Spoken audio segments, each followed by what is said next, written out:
ಚೇತನ್ ಅಹಿಂಸಾ ಅಂತ ಹೇಳಿಕೊಂಡು ರಾಜ್ಕುಮಾರ್ ಬಗ್ಗೆ ಬಹಳ ಹಗುರವಾಗಿ ಮಾತನಾಡಿದ್ದು ಕೂಡ ನಾವು ನೋಡಿದ್ವಿ. ರಾಜ್ಕುಮಾರ್ ಅವರ ಸಮಾಧಿಗೆ 2.5 ಎಕರೆ ಯಾಕೆ ಕೊಡಬೇಕು ಅಂತಕ್ಕಂಥ ಪ್ರಶ್ನೆವನ್ನೇ ಇಟ್ಟಿದೆ. ಇದೊಂದು ಅವಿವೇಕತನದ ಮೂರ್ಖತನ ಇದು.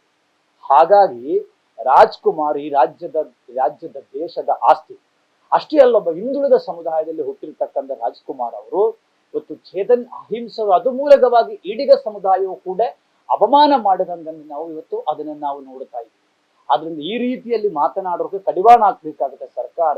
ಫಂಡಮೆಂಟಲ್ ರೈಟ್ ಅಂತ ಹೇಳಿ ಬಾಯಿಗೆ ಬಂದಂಗೆ ಹೇಳಕ್ಕೆ ಈ ದೇಶದಲ್ಲಿ ಈ ರಾಜ್ಯದಲ್ಲಿ ಅವಕಾಶ ಇರೋದಿಲ್ಲ ಅಂತಕ್ಕಂಥ ಮಾತು ಕೂಡ. ಹಾಗಾಗಿ ಅವ್ರ ವಿರುದ್ಧ ದೂರು ಕೂಡ ನಾವು ಕಲಬುರಗಿಯಲ್ಲಿ ಮಧ್ಯಾಹ್ನದ ಮೇಲೆ ನಾವು ನೀಡುತ್ತೀವಿ ಅಂತಕ್ಕಂಥ ಮಾತು ಕೂಡ. ಅವ ಕ್ಷಮೆ ಕೇಳಲ್ಲ ಅಂತ ಕೂಡ ಹೇಳಿದ್ದಾರೆ. ಕ್ಷಮೆ ನಾನು ಕೇಳುವುದಿಲ್ಲ ಅಂದಿಷ್ಟು ಅಹಂಕಾರದಿಂದ ಸೊಕ್ಕಿಂತ ವರ್ತಿಸ್ತಾ ಇದಾರಲ್ಲ, ಇದು ರಾಜ್ಕುಮಾರ ಅಭಿಮಾನಿಗಳಿಗೆ, ಅವರ ಮನೆತನೆಗೆ, ಅವರ ಸಮಾಜಕ್ಕೆ ಎಲ್ಲರಿಗೂ ಕೂಡ ಅಪಮಾನ